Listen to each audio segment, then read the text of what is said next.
What's up everyone, welcome back to the channel.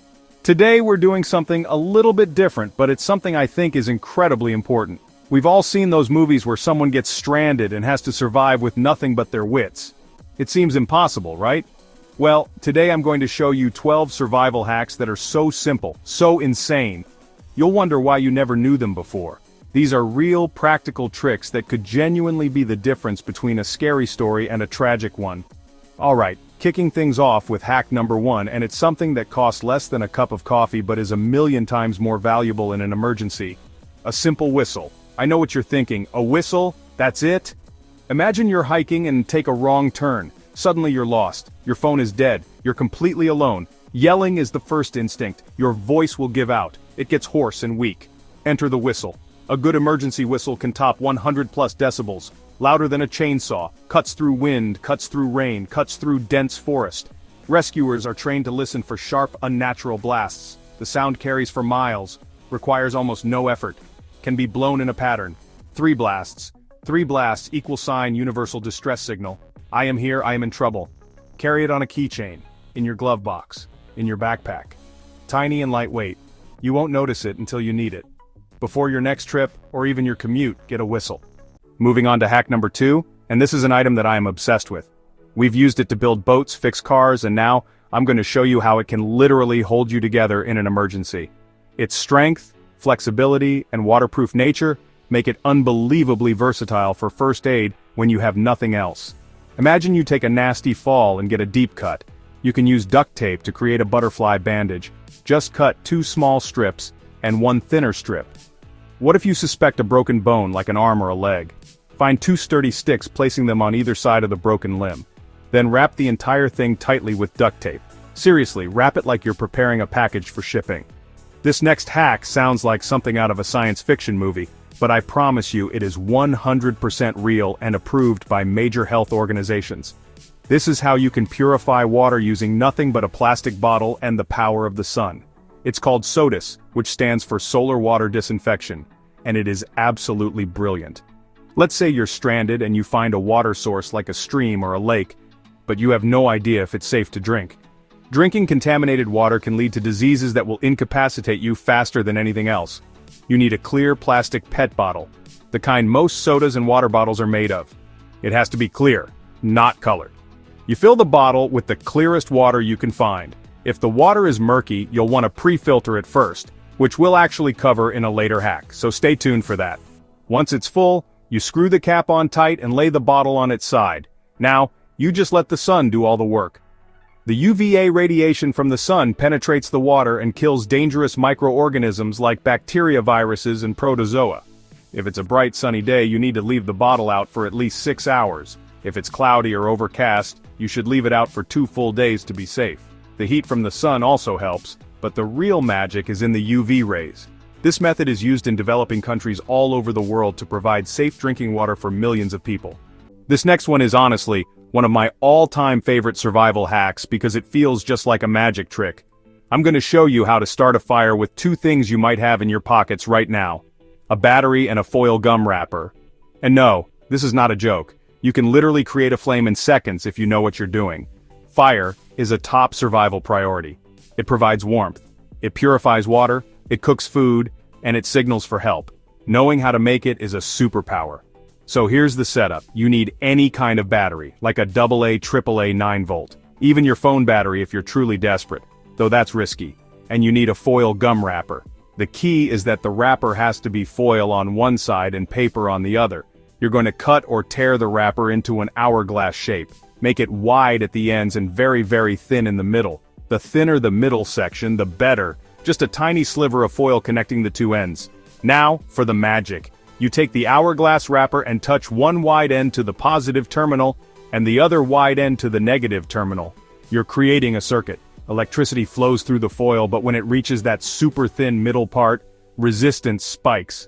That resistance generates massive heat in a fraction of a second. The paper side will almost instantly burst into flames right at that narrow point. It happens so fast, you have to be ready. You need to have a tinder bundle ready, like dry grass, cotton, or shredded bark. Transfer the burning wrapper to the tinder bundle right away. The tinder should catch instantly and start a small flame. I was skeptical too, but we tried it with 50 different batteries, and it worked almost every single time.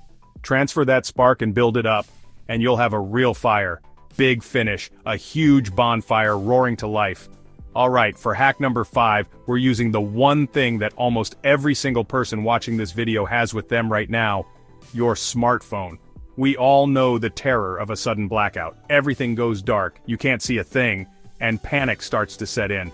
But your phone, even if it has just 1% battery left, is an incredibly powerful tool in this situation. The most obvious use is the built-in flashlight. But what if you need to conserve that precious battery life? A better trick is to go into your phone's settings and turn the screen brightness all the way up. Then, open a blank white screen like a new note or a blank web page.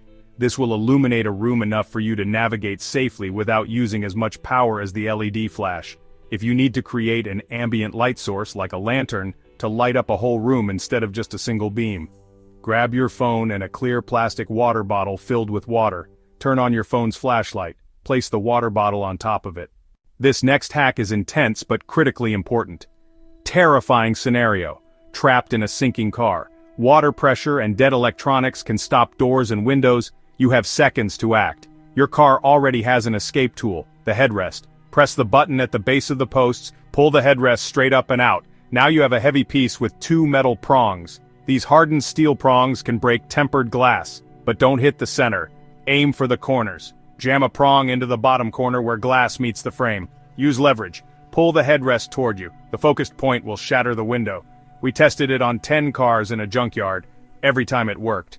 Don't try the front windshield. It's laminated. Always pick a side window.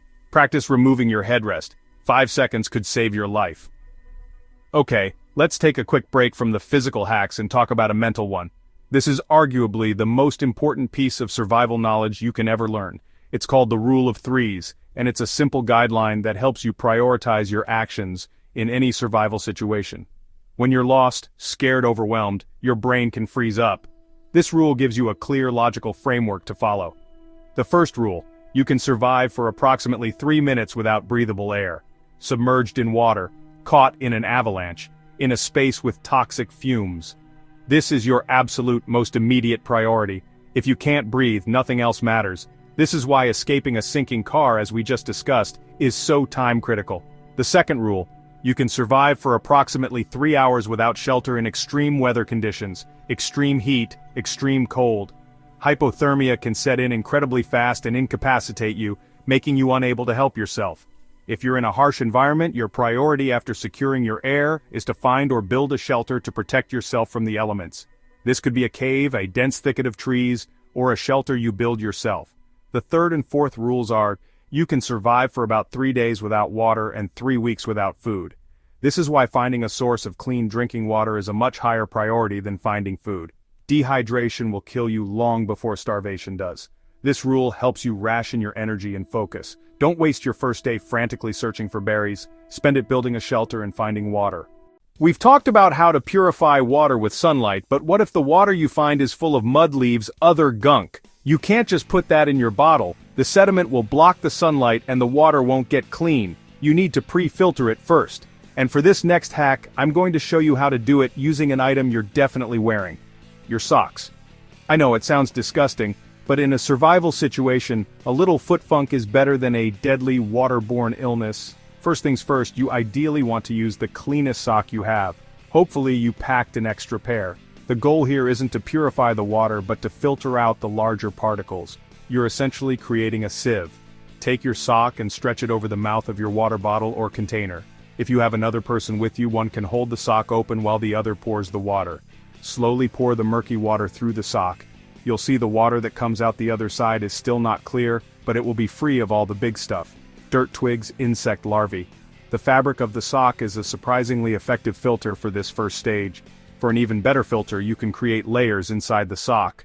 Stuff a layer of pebbles in the toe, then a layer of sand, then a layer of charcoal from your fire, and finally another layer of sand or small rocks. This multi-layer filter will do an even more amazing job of removing impurities, but I have to say this 100 times. This does not make the water safe to drink. All you've done is remove the sediment. The water is still full of invisible bacteria and viruses.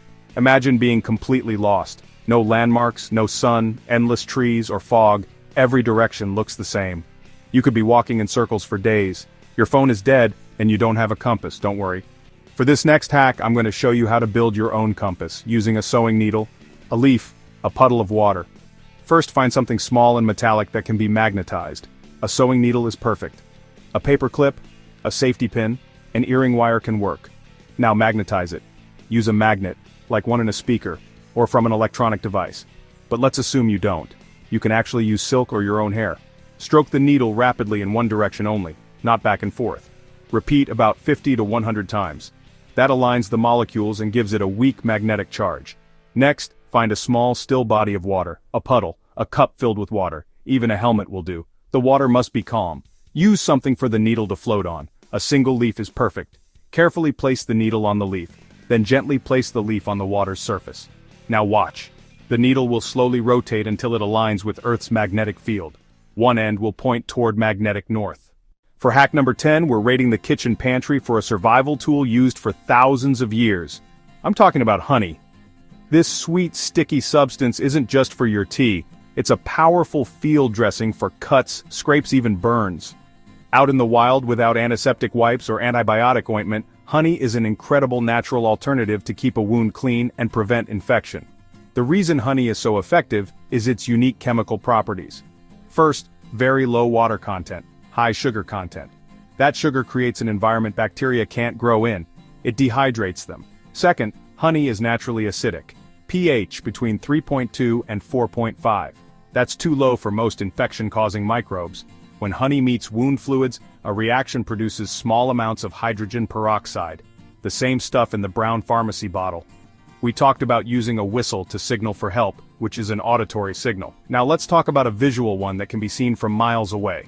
This hack uses a mirror or any reflective object to flash sunlight towards potential rescuers. A plane, a helicopter, a search party on a distant ridge. You don't need a fancy, expensive signal mirror, though those are great. Any small, reflective surface will work. A compact mirror, a piece of a broken car mirror, the back of a polished spoon. The key is being able to aim the reflection accurately. Hold the mirror near your face and make a V with 2 fingers. Look through the V and frame your target. We've covered 11 incredible hacks, but this final piece of advice, number 12, might be the most important and the hardest one to follow. If you are lost, the single best thing you can do is to stay put.